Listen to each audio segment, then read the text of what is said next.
as Mr. Richard Roper will attest, Christ in his life has enriched him and his family. I wish you all enriched lives of fulfillment and happiness. Since the journey of 1,000,000 miles begins with the first step, I encourage you to endeavor to be entirely credible and trustworthy.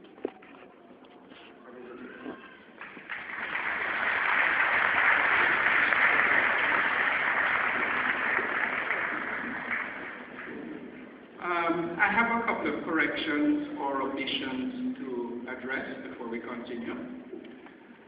For those of you who don't have a program or have never seen me before, my name is Gregory Shirley, and I'm chairman of Monroe College Board.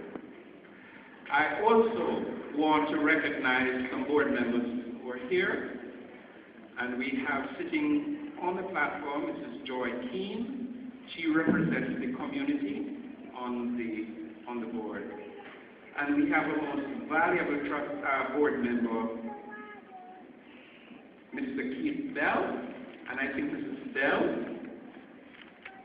here with us. Keith controls the money as far as Monroe is concerned. He chairs our finance committee.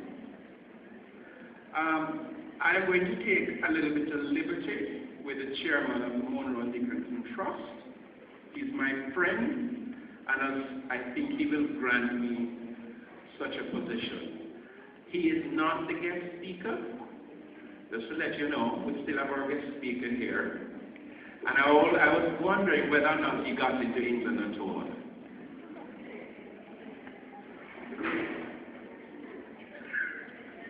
They did admit it, but it was too late. You're such a serious group this morning. That was supposed to lighten the whole situation, you know. You just sit there and look at me. Huh? Okay, thank you very much.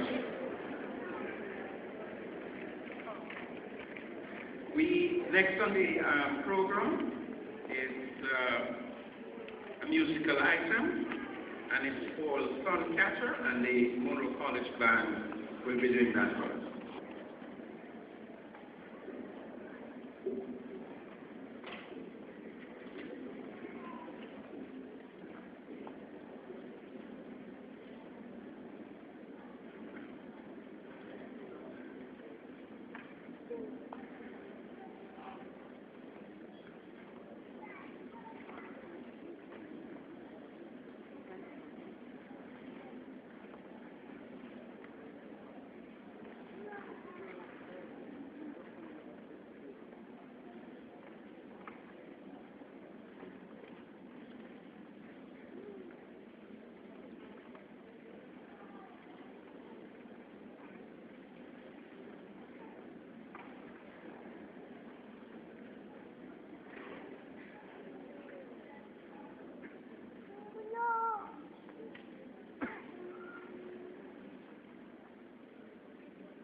want to thank the Monroe College Band.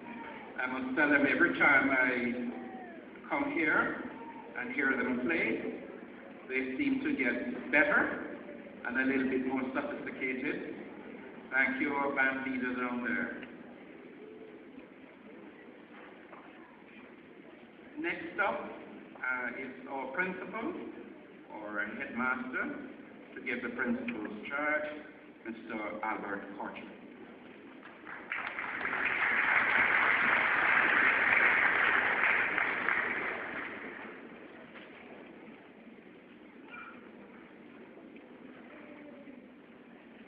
Mr. Chairman, Chairman of the Monroe Dickinson Trust, Dr. Morgan, a very special guest speaker, other distinguished members at the platform and in the audience, parents, friends, family, and of course, our young men, the graduates, a very pleasant good morning. Gentlemen of Monroe College, it was Benjamin Franklin who said, if a man empties a spur into his head, no man can take that from him. An investment in knowledge always pays the best interest. Discovery of new knowledge, academic excellence, excellence in sport, spiritual guidance, lifelong friendship are but a few of the gifts that this institution, Monroe College, has provided for you and for the nation. Our grandest gift of all, however, is the students we educate. You, the class of 2012. You embodied the academic and professional tradition of this institution, and by your diligence in continuous study, modesty in deportment, fidelity and kindness to others, you have earned for yourself respect from the nation. This is an exciting day for you, your friends, and your parents who have supported you throughout your educational journey. And we gather here today in this majestic setting to celebrate your accomplishments and applaud your hard work for the last 5 to 7 years. Over the years, you have had some high moments and some low ones. As you continue your journey, hold on to the high moments, and they will lead you to the right path. No matter what happens up to this point, the future stretches out before you as a long journey of adventures and possibilities. So my question to you this morning is not about the past, but about the present and the future. My question is, what now? My question is, what now? As you take the next steps in life, I have 5 suggestions for your journey. 1, let the passion flow. Dream big, think big. Remain undaunted in your determination to denounce mediocrity and to embrace excellence. Always remembering that what the mind can conceive, indeed you can achieve. The future belongs to those who believe in the beauty of your dreams. Passion grows out of your own heart and mind and motivates you to put all your effort in everything that you do. 2, believe in yourself. Believe that you are but ordinary young men with the tenacity to accomplish extraordinary feats. Have faith in your abilities. Without humble and reasonable confidence in your power, you cannot be successful. 3, pursue excellence in everything that you do, and success will follow. Excellence always creates success. Success is not defined by what others think, but by doing something that you're passionate about and that holds meaning to you. Therefore, in everything that you do, strive for excellence. Excellence is doing ordinary things extraordinary well. 4, always keep your goals in sight. Set targets that you want to achieve and assign timelines for achieving these targets. It is a vision and goal that makes you the person. Achieving your goals requires discipline and external support. The bonds that you form at Monroe will be indispensable tools that will help you to achieve your goals. Always remember to keep your eyes forward and stay focused. It is not about where you are coming from, but where you want to be. Finally, gentlemen, count your blessings. Once you realize how valuable you are and how much is going for you, the smile will return. The sun will break through and you will finally be able to move forward with grace, strength, courage, and confidence that with the life that God intends for you. Members of the monitor class of 2011-2012, when the hard times come, don't turn away. Do not follow where the path may lead, but go instead where there is no path and leave the trail. Therefore, as you leave this institution, I charge you to continue to uphold the principles of honesty, integrity, commitment, and compassion that are strong part of the Monroe tradition. Keep participating and contributing to the Monroe College and challenge others to do so. As you go forth to do great things, always carry the Monroe flag with you. I thank you.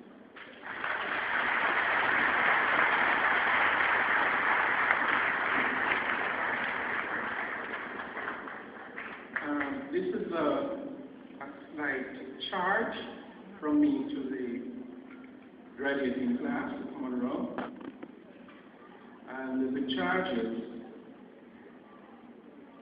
never take anyone for granted and never take anything for granted. Normally, when I come to these graduation sessions, my wife is with me. So this morning when I showed up without my wife, everybody asked, "Where is Mrs. Shirley?" And I had to apologize that she was not well, that's why she wasn't here. But I suspect that they were thinking that the last graduation she attended with me, I forgot to introduce her.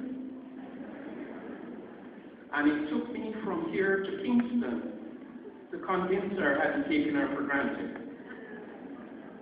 So I warn you fellas, when you get a better half, always, never take her for granted.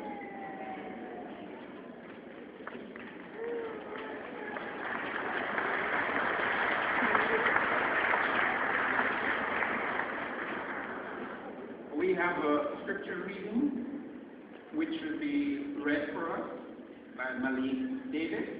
Malik is private home. Malik?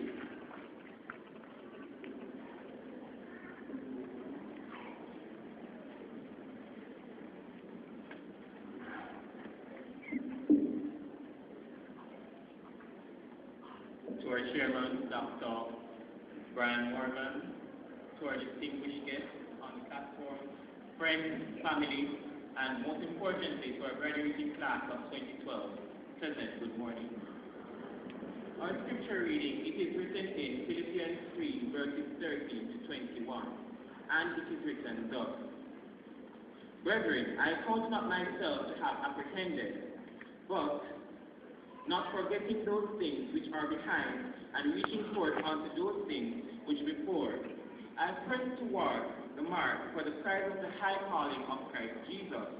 Let us therefore, as many as be perfect, thus be minded, and if anything ye be otherwise minded, God shall reveal this unto you.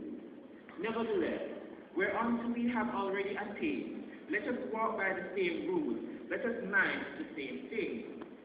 Brethren, be followers of the cross of Jesus, and mark them which walk so as he has walked for us an example. For many walk, of them whom I have told you often, and now tell you even weeping, they are the enemies of the cross of Christ, whose end is destruction, whose God is in their belly, and whose glory is in their shame, who mind earthly things. For our conversation is in heaven, from the Savior, the Lord Jesus Christ. 21 and last, who shall change our vile body, that it may be fashioned like unto his glorious body, according to the working whereby he is able even to subdue all things unto himself. This is the word of the Lord.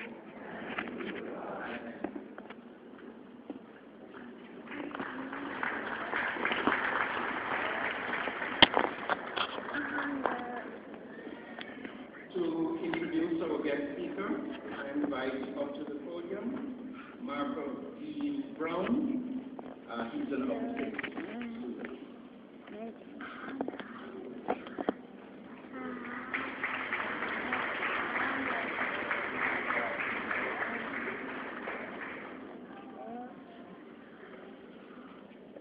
A mathematician, a physicist, a genius, and possibly the most famous scientist ever lived, Albert Einstein once said, "Try not to become a man of success, but rather try to become a man of value." This quotation readily comes to mind when I consider our keynote speaker, who is not merely a successful individual, but a man of great value. Mr. Gregory Shirley, Chairman of Warner College, Board of Governors. Mr. Keith Bell, Chairman, Finance Committee of the Board, and Mrs. Andrea Bell. Dr. Brian Morgan, Chairman, Monroe and Dixon Trust. Reverend Basil McLeod, and his wife, Mrs. Joanne McLeod.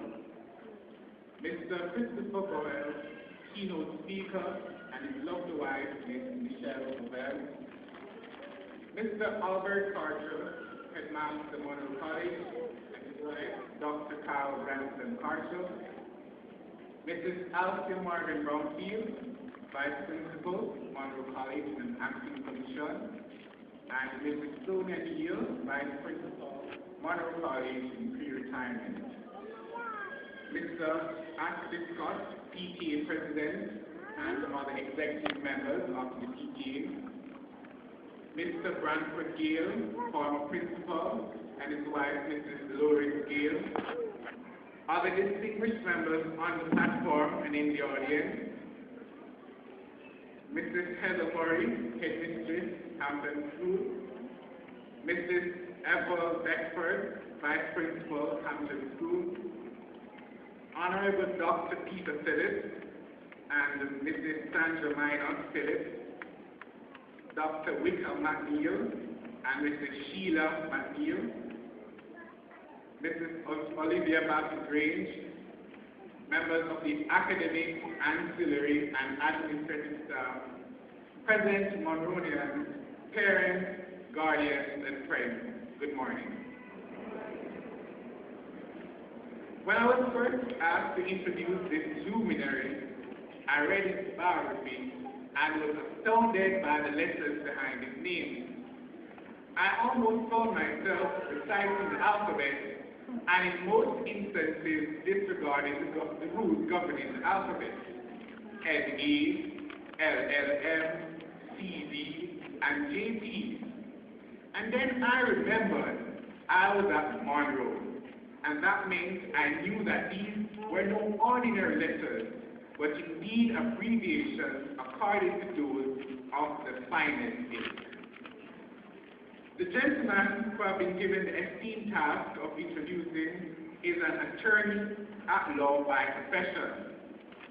He has served on the board of such organizations such as Barnett Limited and Aligned Insurance Brokers Limited. He served as a member of the Jamaica Labour Party as treasurer. At staunch Christian, he is the secretary of St. Margaret's Church. Our speaker is intellectually gifted, a keen sportsman who was educated at St. Andrew and the Carter School, the majestic city on the hill, Monroe College, where he shared in the rich tradition of excellence, made his mark, and later ventured offshore to the world-renowned Cambridge University, where he acquired his degree in law.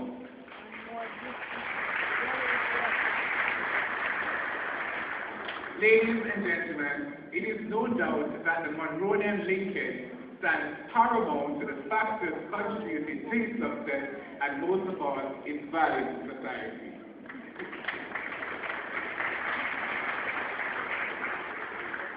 He was recently honored by the Jamaica Bar Association for his commitment to his profession, his ready acceptance of the mantle of responsibility and leadership within his profession, for his service for more than 25 years of the General Legal Counsel and chairman for 10 years of the Disciplinary Committee, and as an associate tutor at Norman Manley Law School in its crucial fledgling years.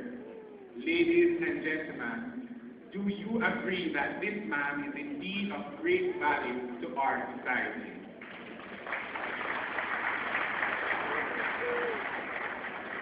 Woman was taken out of a man, not out of his head to top him, nor out of his feet to be trampled underfoot, but out of his side to be equal to him, under his arm to be protected, and near his heart to be loved. Our speaker shares this sentiment, and so he shares his success and value with his life companion and consummately beautiful wife, Michelle. Ladies and gentlemen,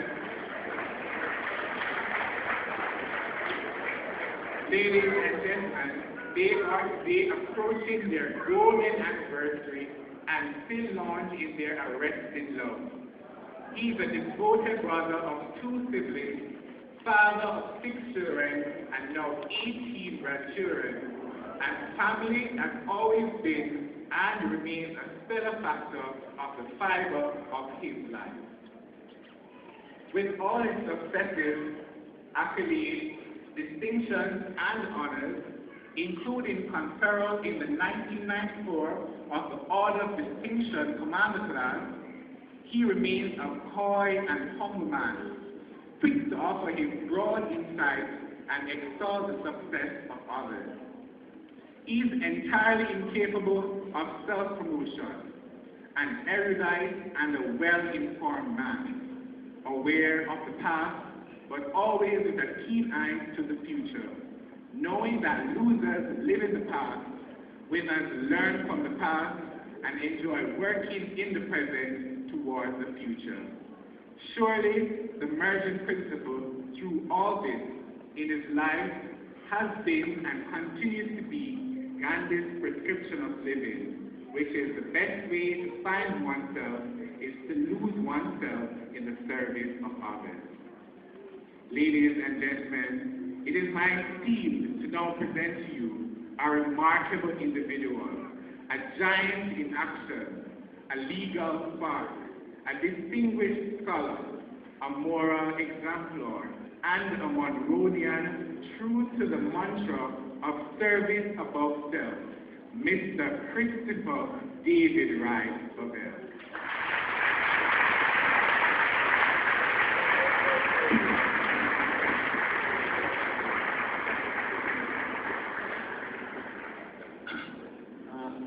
Thank you very much, Marco. That's, to say the least, a little bit embarrassing, but I appreciate it very much.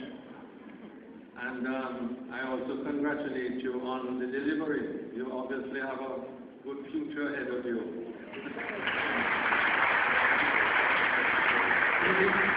In fact, I should have given him what I had prepared and asked him to read it for me, because after that I will be a bit of a disappointment to this very, very large crowd.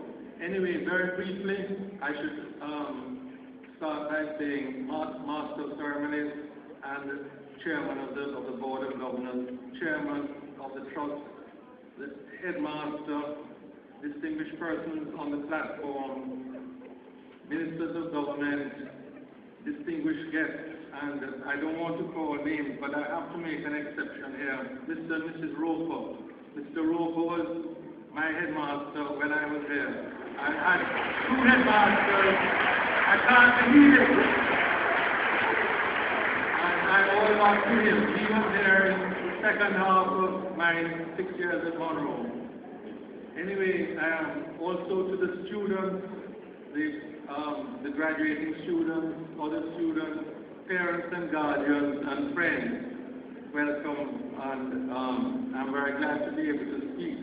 But I'm very conscious of the time because it's a full program and I don't want to take up much of your time. In fact, if you see me stumbling a little bit, I'm going to be leaving out a couple sections. Anyway, I was very reluctant to accept the invitation of Mrs. Neal to come and speak to you this morning. But I felt it was an honor to be asked, and I eventually accepted. If I had known the sort of ceremony and all the important people here and so on, believe me, she could not have persuaded me to accept. She took me a bit by surprise. And when I have come in now and seen it, I'm having my regrets. But anyway, I'll do my best. I had never dreamt of doing this, even 2 months ago when she spoke to me. Much less when I was leaving Monroe in the end of 1955, call it 1956, that's 56 years ago. I'm not a good public speaker at all, so bear with me. I'm going to try and make it as short as possible, but there are a few things that I want to say and I think I have to say, so it might be a little bit longer than everybody would like, but it's not going to be too long.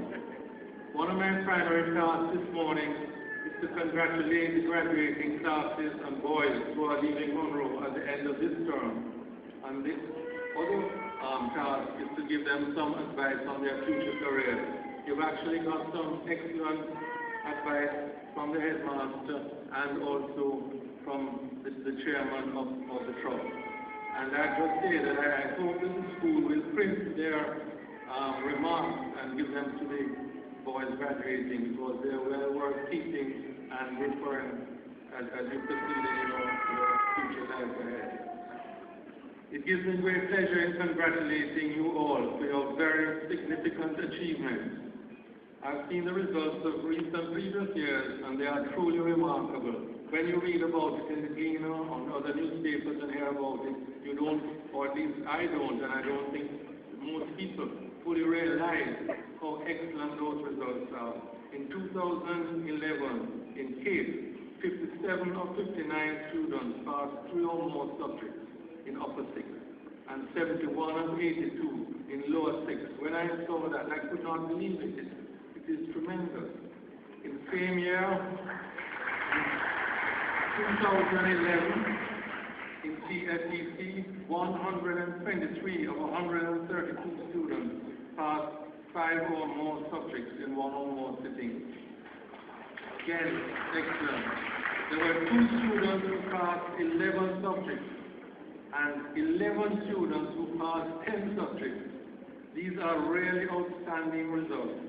And as the trend has been over the last 3 years to get better each year, I'm sure your results will be as good or even better.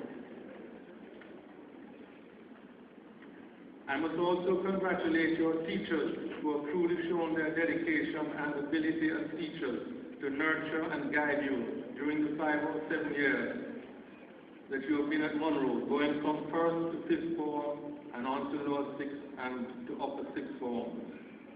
So to you graduates this morning, once again, well done, congratulations. Let us give them a round of applause.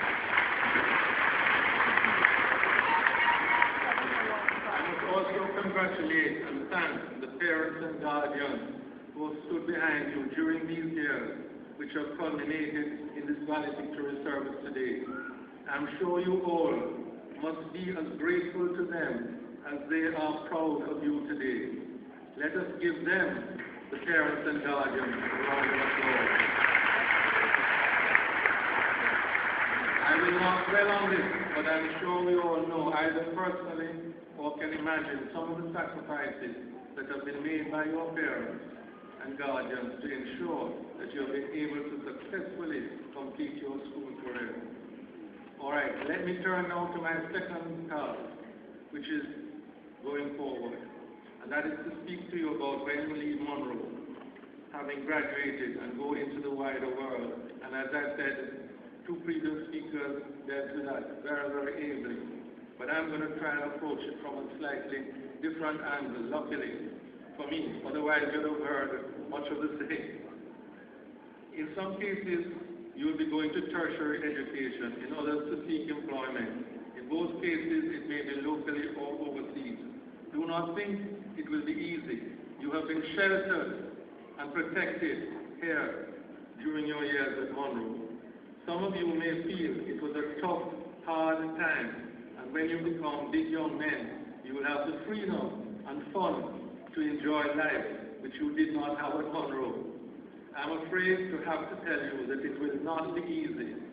There will be good times as you are growing up, and in many cases, you will say in retrospect that the best days of your life were perhaps at university, in the case of those going on to study, or others in your first job, earning money, and hopefully having enough to spend on yourself before you start having to support a family. However, there are hard times ahead for all of you, I'm sorry to say. However, I'm not going to deal with the future in that way. I want to awaken you, and I'm going to appeal to you to think about what I'm going to say, to something you have that will help you through those hard times. You probably don't even realize it. It was touched on by the two previous speakers, but I'm going to emphasize it, and I really want you to think of it. I want to let you know that coming to Monroe has been an outstanding opportunity to move on in life and make a success of whatever you choose to do. I'm going to say more of this, so don't worry to clap. It is not something that you will appreciate now, or even over the next few years, but I can tell you from my personal experience that you are privileged to become a Monroe Old Boy, and it's one of the best things that will happen to you in your life. Don't worry, of course, till the end. I'll tell you, it's going to slow me down. I will elaborate on this point by asking a rhetorical question. What does it mean to be a Monroe Old Boy? It means many things, and I will touch on some of them. But the bottom line is that you can be proud to have attended Monroe, and you can know that you are as good as anyone, anywhere else in the world. Coming here to Monroe makes you equal to anyone, anywhere else that you will meet. So to go on, to illustrate, I will be a little personal, if I can be excused, because what I'm trying to get across to you is not an easy thing to explain. I never knew it until years later. I want to just explain how I feel. And please excuse me if I'm just a little personal now in the story that I'm going to tell you. When I was leaving Monroe, just like you, 56 years ago, I never even gave it a thought. This is why I'm asking you to think about it now, because I didn't. I had just had a good time at school as a boarder. I got to make some very good friends. At no other time in life do you have such an opportunity. I studied not as hard as I should have until perhaps when I got to sixth form. And I played all the games Monroe had to offer. I was even lucky enough to have a sister going to Hampton at the same time. So that was an added advantage. You have to be a Monroe boy to understand that. And now it might be easier than 50 years ago. But anyway, I put it this way. I was very, very fortunate during my time here. But I was also fortunate enough to have parents who wanted me to go on to university and were able to send me to England and get accepted by an excellent university. Again, thanks to Monroe and the teachers here. I would never have gone to that university if it had been attending Monroe. As I studied, played games there, and mixed with other students, English and foreign, I began to realize that Monroe had prepared me to be equal to anyone that was going there. I began to know how it felt to be really proud of being a Monroe Old Boy. I'm mustn't get too sentimental. Of course, there were a lot of boys brighter than me or better than me at the games I played, but I knew I could hold my own in every way with them, having been through Monroe. It takes a long time for school to develop a tradition and reputation like Monroe. I was, and you are, inheritors of that tradition. I do not want to give the impression that because we've been to Monroe, it makes us better than anyone else. Obviously, that is not so, although I know, on occasion, some of us have put forward that argument. I think what it does is to give us that pride of having been part of a great institution, which is what Monroe is, and that is what it's been touched on that I want to stress this morning. When I was thinking what I would say this morning, my mind went to previous old boys who excelled at Monroe, both academically and in sports, and others who excelled at university and later in life. I even asked Mrs. Neal to send me a list of all the scholarship winners from the honors board, or boards, and those more recently who have not had their names written up. I also spent a considerable time looking at the Champ's 100th anniversary book. I also recall some of the outstanding sportsmen in sports other than athletics over the years who were Monroe Old Boys. It really made me feel very proud to have been a Monroe Old Boy.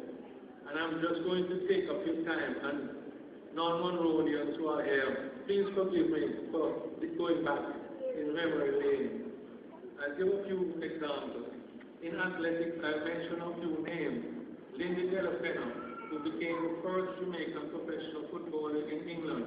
How many of us know that he was an outstanding athlete at Champs? In 1945, Monroe won Champs, and he was the champion Class 1 athlete. He won the open 880 yards and the mile. He came second in 120-yard hurdles, the 220 yards, and the long jump, and third in the 100 yards and 440 yards. Imagine winning and placing in 7 events and also being on the winning 4 by 110 yards relay.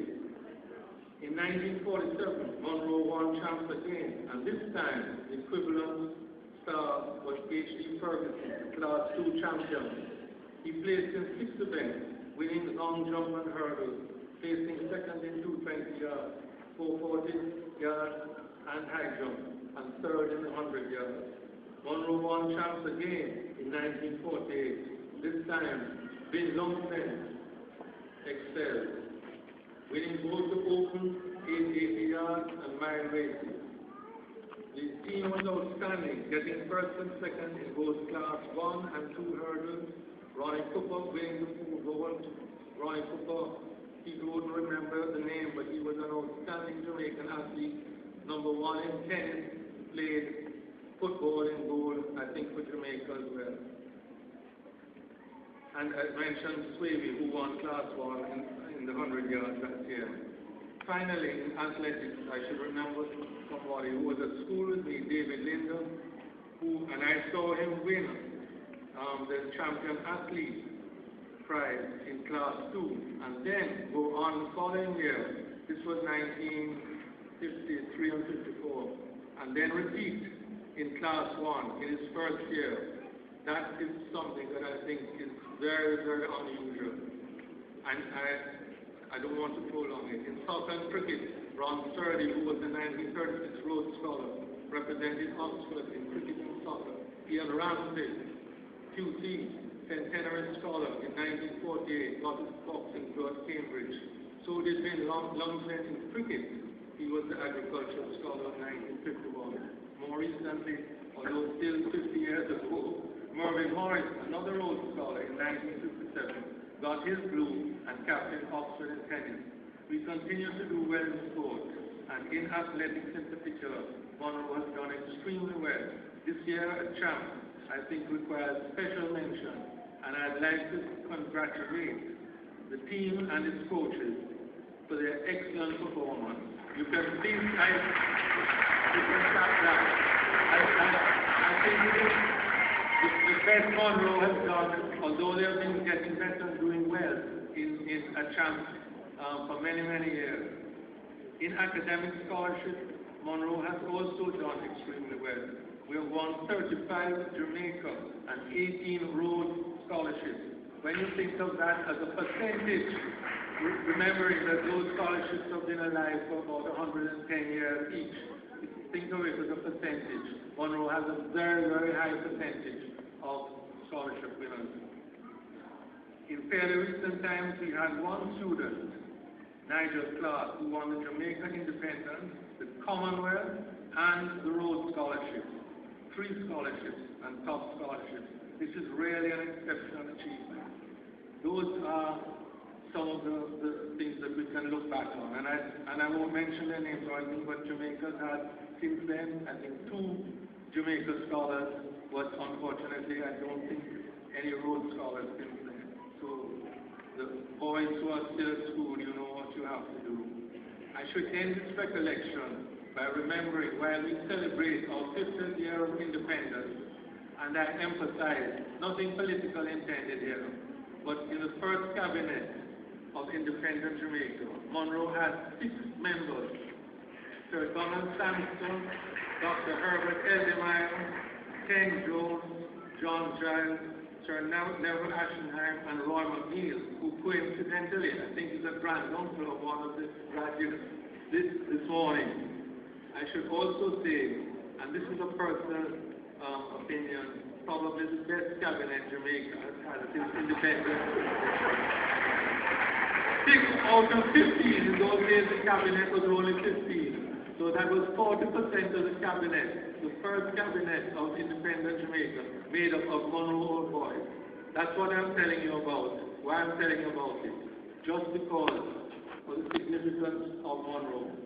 You must also remember that being a Monroe old boy means that you must give back to Monroe as much as you can as you progress in your life. Schools depend very much on assistance from their old boys, and Monroe is no exception. We have been very fortunate that a good number have served in many capacities to contribute and maintain Monroe's tradition and success. Actually, I do not think they have been recognized enough and will be forgotten if we do not remember and honor them in some visible ways. We have 2 of them on the platform today with us, and others, in the past. And I'm just throwing it out. I don't think anywhere are there pictures of outstanding chairmen of the governors or of the trust, nor the previous headmasters. There should be portraits of them for people to see and boys to remember. When we look back at these things, you must feel proud of being Monroe old boy when you leave there and go into the wider world. That is what I want you to take with you. You must also maintain that tradition you have inherited from your predecessors of the 156 years of Monroe's existence. And your headmaster, Mr. Corcho, stressed that and reminded you of it. And he actually named or listed some of those features that you must continue. You can have confidence and pride that you are a Monroe old boy, and know you can excel in whatever you decide to do. To the boys remaining at Monroe, let me urge you to maintain the high standards that have been set by your predecessors, and when it is your time to leave Monroe, you will have made your contribution to Monroe's tradition of high achievement. Thank you for listening so patiently, and my apologies for being so long. Thank you very much.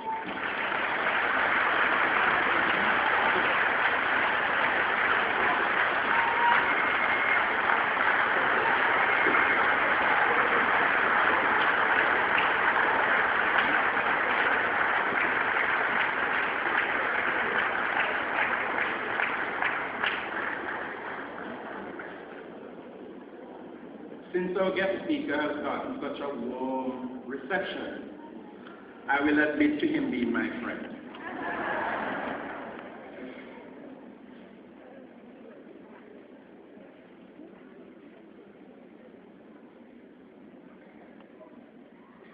Next on the program is Christian Ching Hing.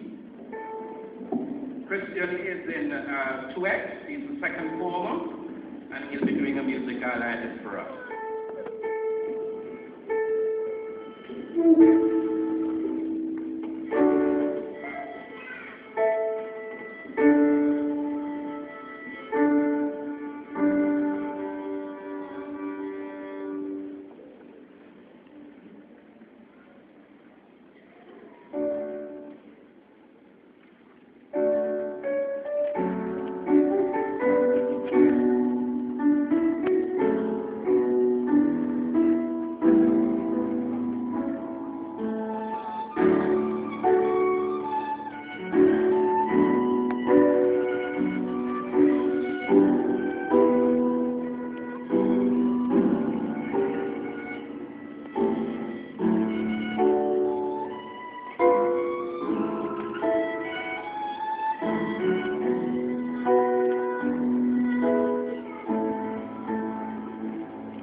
Isn't that wonderful? It lets you feel really, really proud.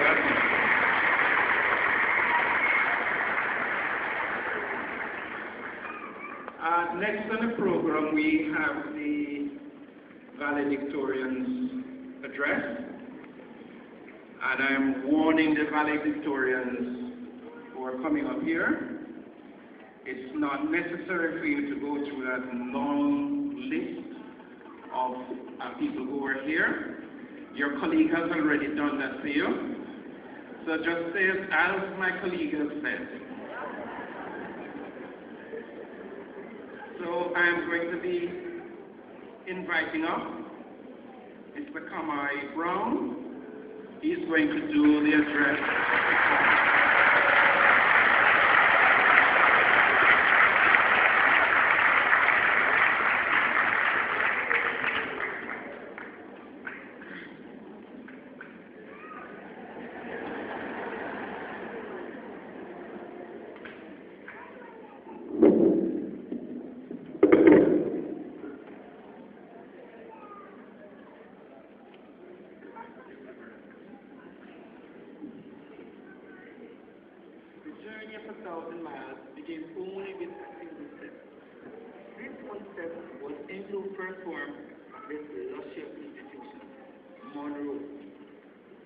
Definitely there's one step, there has to be a whole set of steps to climb. For many of us, this journey has only now begun at this noble institution, and we wondered what we would do here. I consider this journey as though we were taking a flight of spirit.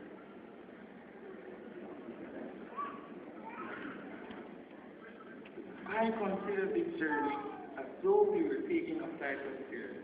Not crystal stairs as glass beams as this in the poem, but real wooden stairs. For at Monroe, we do not just chase spaces. We journey upwards to mobility, arming and equipping ourselves with the tools necessary to function in this life. Ladies and gentlemen, let us take a while to look back on this climb. Which climb? The one that has conditioned us into young men, worthy of revelation, revered by most, respected by many. Mr. Chairman, in the interest of time, all protocol observed, my fellow graduates, a pleasant and heartwarming morning.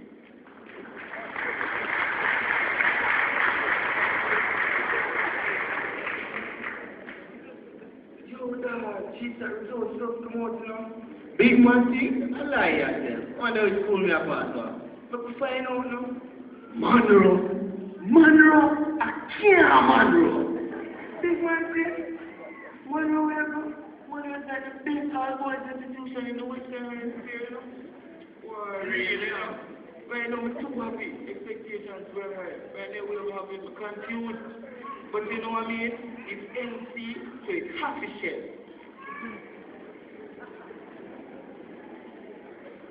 As most of the graduating class can remember, we were too happy to know we were coming to Monroe. We would be future scholars. Pardon me, I'm a scholar.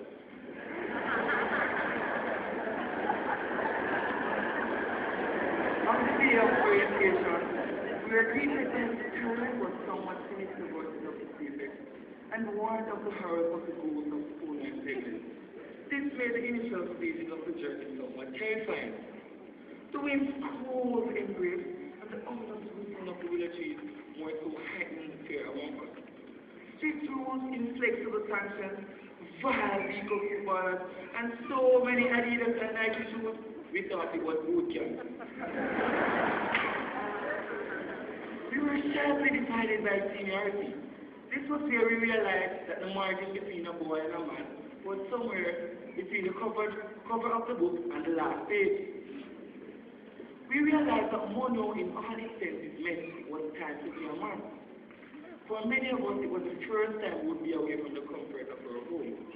Our first night was a very frenetic one. We had a very long, welcoming meeting, and well, of course, the beginning of unbreakable friendship, not forgetting the life experience.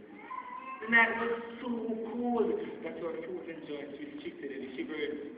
Where had we come to? A city on a hill? Was it that the Lord had prophesied in Matthew 5 verse 14? From the wind down across the goosebumps riddled skin. A gust of uncertainty came along with the wind. Perhaps we would get iced tea in the morning in this kind of weather. Anything hot was impossible. That night, very few got little sleep.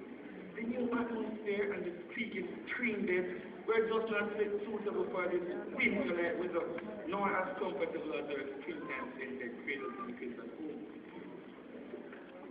I was a junior, we were all juniors. We spent we traded truck for tons, meal for muscles, and we didn't menial tasks seniors saw fit. And in spite of all of this, we all realized we had to take my father's advice that came clear from kind of speakers and lickers and settle down as we could no longer ask for something. For the day boys, they would have boarded their bus and come to school. They say smoke kills. Well, I guess everyone on these buses would have died as if they were journey to and from school. Well, crisp and night like sea, steering from the fresh iron curtain. A smile on the face which would quickly make them more size into a frown. Those who were well accustomed to boarding the bus from the back at primary school attempted this. Boy, where are they? Come on, for the front. The back of the bus was sacred and only available to sixth formers. The only time we were allowed to the back was when we were summoned to lead sixth form girls. We were inexperienced and we were songwriters or authors, so as you can imagine, the lyrics weren't that good. Nonetheless, that Monday morning of September 2007 marked the beginning of a new generation of students. The first beta class was introduced, and I was a part of a special group of boys determined to make a difference. The bell for the first class had rung, and we would start our first day pursuing excellence. In primary school, the bell signaled recess time or time for fun, but that morning it signaled the beginning of a long day in the different. No one dared to be late, as there was great fear of the sanctions that would follow. We scrambled to fit into the schedule that had been stated to us during orientation. We quickly got into the Monroe line, for you either had to pass it, cross it, or you had to pack your bags and go.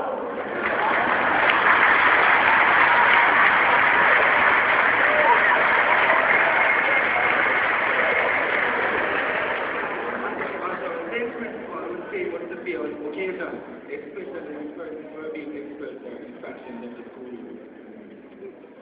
This year group was very lucky. We entered the right of the Monroe celebrated its 150th anniversary. And we are living in Jamaica's 50th year of independence. Haven't we made history, young men?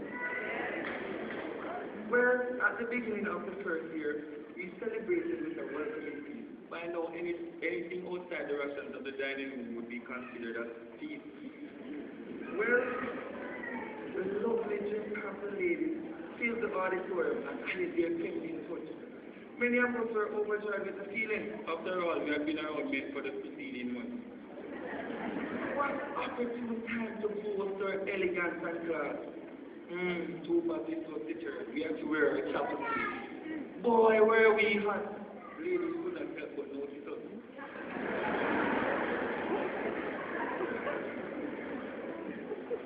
We were baptized into the rhythm of the grilling program of classes, prep, winding out schooling, supervision, back and punishment, voting weekends and form order. We complained, and many like Leonardo, both sides of the line, were bitterly at the thought of being in first form. First form baptized us into the rituals of what for the rest would be called jungle justice.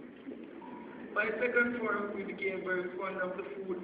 We could easily predict the dish for each day. Yes, the food, out of this world to say the least.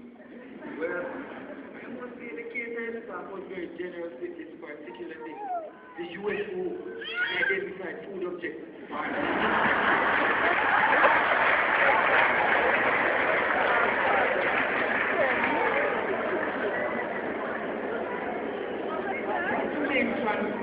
Not to mention the cabbage and I'm still searching for the coin. I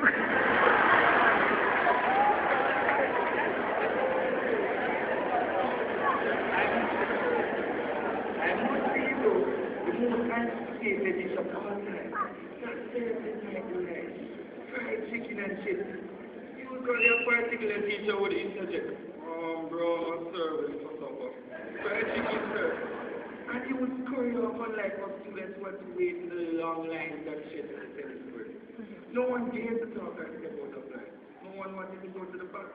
Everyone was very anxious about receiving his plate and his particularly fresh chilled beverage. Well, we can definitely check the corridors. We can definitely check the corridors and studios for they say Jamaica don't need no oil. Well, we can definitely check the corridors.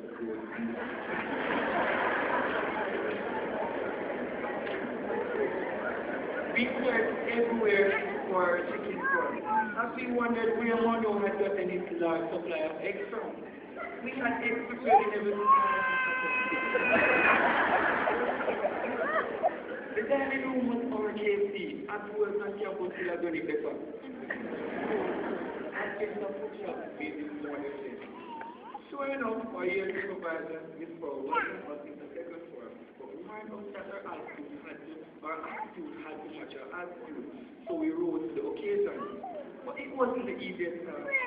How dare you be late to my class? How can mere boys be expected to do so much work? How can we learn French and Spanish again? Whoever told us that we had to read cabbage using our football skills? But with all the random tales of life without an education that we heard every day, we knew school had to be a way out of a vicious and destructive cycle of poverty. Third from upon us. Many of us returned expected to see our old classmates, but we heard they were transferred or sentenced to leave Monroe for various reasons. We were now the in-between, and our classes were now being filled up with boys who came from other schools like the Blaze Valley and the Alex Lawrence. And we asked, what make you come on Monroe there? And the answer was the same, I'm from the... How such parents could subject their sons to this frigid nights, misty days, hunger pangs, long regimented hours of work. This was no city life at all. Apparently they knew something that we did not know. We can draw on the words of Plato to soothe their throats, although we thought our parents did not like us. We live believing that no man should bring children into the world who is unwilling to persevere to the end in their children's nature and education. Then we were choosing subjects that would determine our success in life. Before we knew it, we had no time to improve our grades. Well, we knew high grade was illegal, so why bother? Third form was a really interesting year, and it brought us a thrill. The king of Papa died, and many of us decided that we should imitate his many changes. Well, some changes were natural, others supernatural. By then, many persons had gained weight, a few lost. And well, of course, Clorox BioClear, I would know, has gotten the best data of us as we have now started to change color. I wonder if that rings a bell.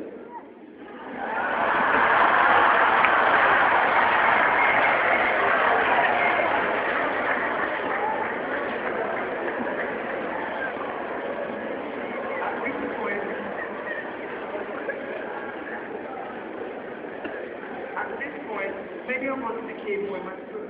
We started to grow beards and become more economically aware, as the conservation of clothing material was the latest phenomenon. Most persons started to wear tight clothes instead of baggy cloth-consuming clothes. The ethnicity even became more diverse. The dark skin population decreased and there was a steady rise to the cooler Indian population. S-curls are the more evaporated form, curls. And period of brands of pure texturizers fill the lockers and buses gradually replace the combs. We worked and toiled. Well, some of us have decided to. Many earned scholarships and prefer to listen to the wind.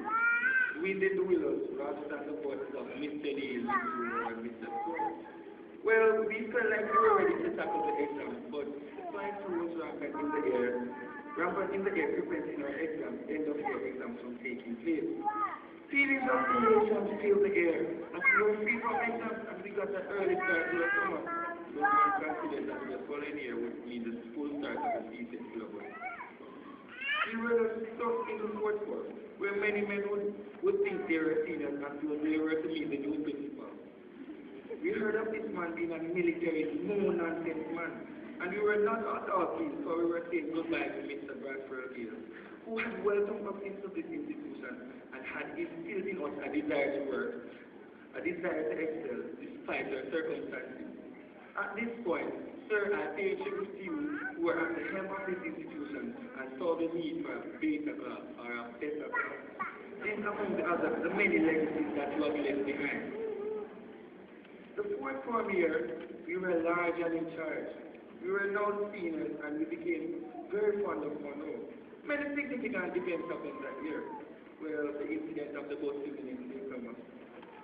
And our year group barber gave Don J. John affectionately called Mula and not so honorable truth. This left our incoming principal astounded and aware of the multiplicity of talent present here on the hill. Well, by talent I mean Jevon Jackson, who slept even through the staff room by our fingertips. This again prevented us from sitting on end of term exam. Steam trucks carried steel, water trucks carried water. The fire trucks evenly carried fire. And the hiring fashion truck carried into the school. The fire got worse. They say empty vessels made the most noise. This was so true. Now the fire trucks that came never came with water, but they came with firemen. Apparently, equal to the fire in the crowd.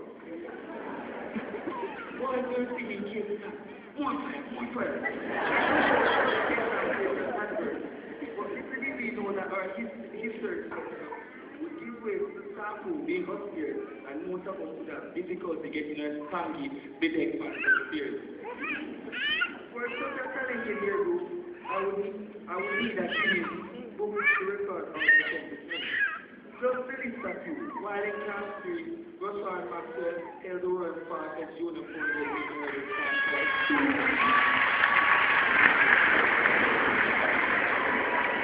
Boys, things came fast. Here the future plan actually good for us, the type of analytics in all Ireland basketball championship.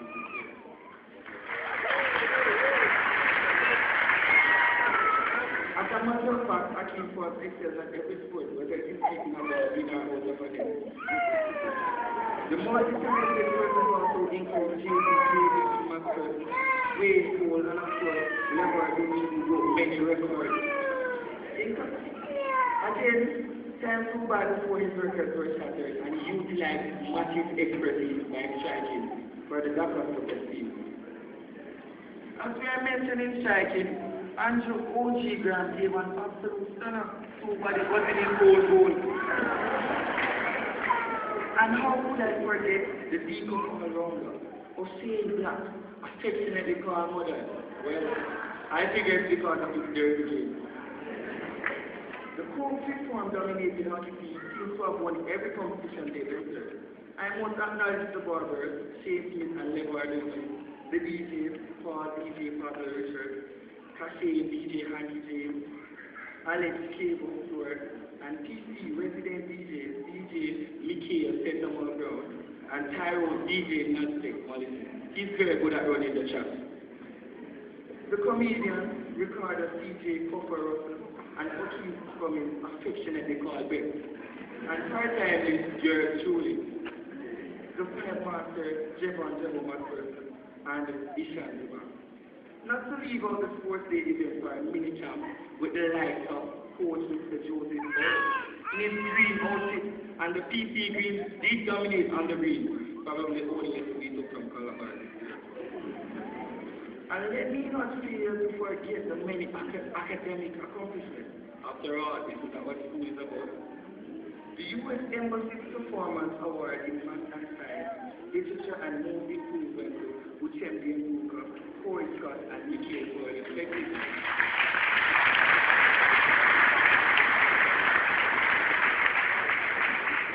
And where many of us would have known today as well, a proud member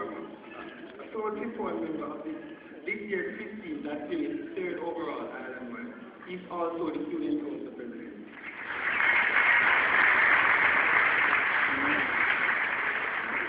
This form marked the beginning of a very anticlimactic year.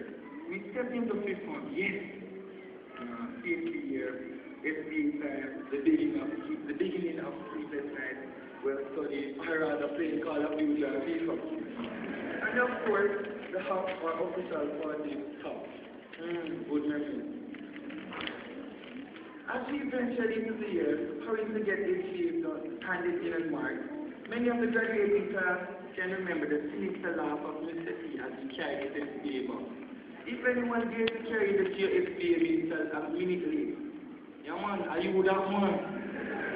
No one wanted to hear that. Probably the worst thing that than you in safety was dying. Well, we had now completed our SBA, so it was really study and preparation time. For 2 weeks, the day boys were granted the opportunity to support as an Eastern study camp was held. They got the chance to taste our delicious, adequately served food. By adequate, I mean just for survival.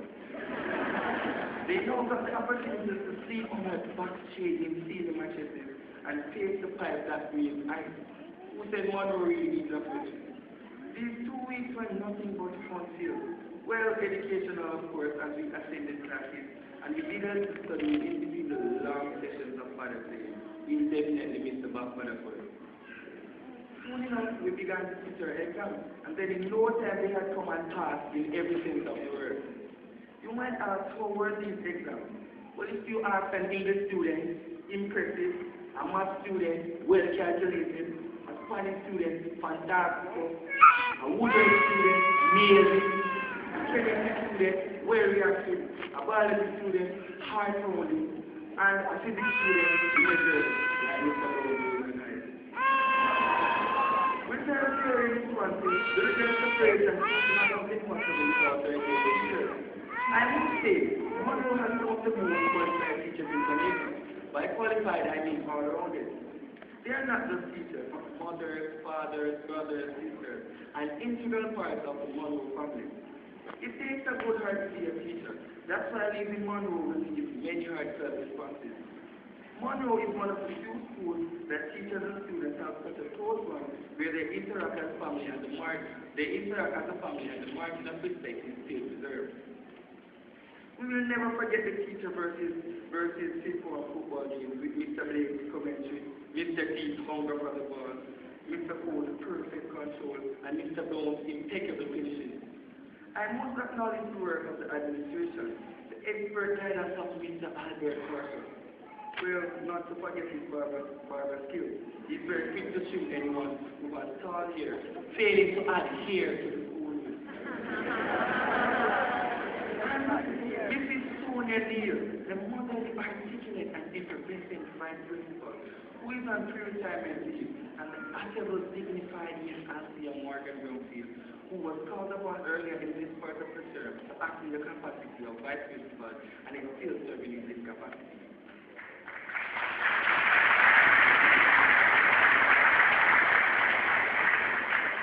We'll never forget Mr. Rhodes' short meetings that would be eventually stretched out with, let me tell you a story.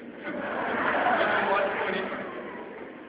Thank you, dear teachers, for a job that you did all out of love, and above all else, a dedication to duty. Thanks to all the board members headed by the chairman. We must thank the dining room staff. We have to eat to live, right?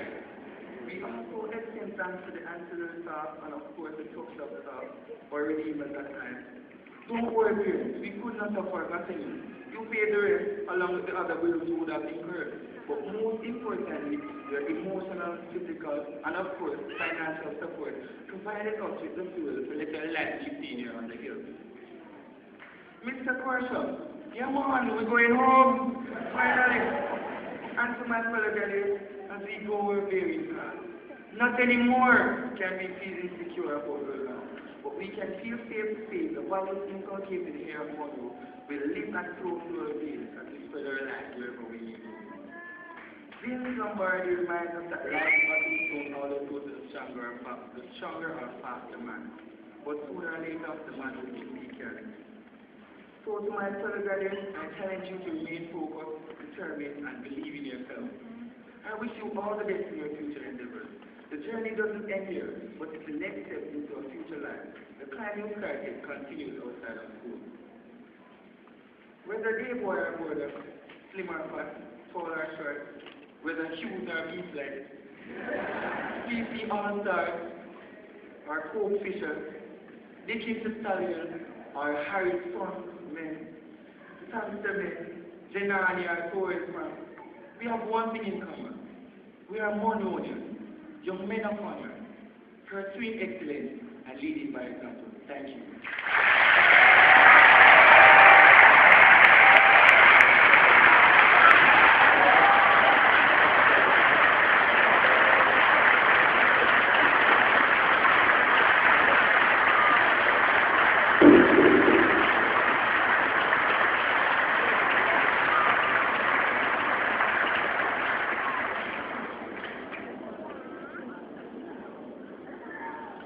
Well done.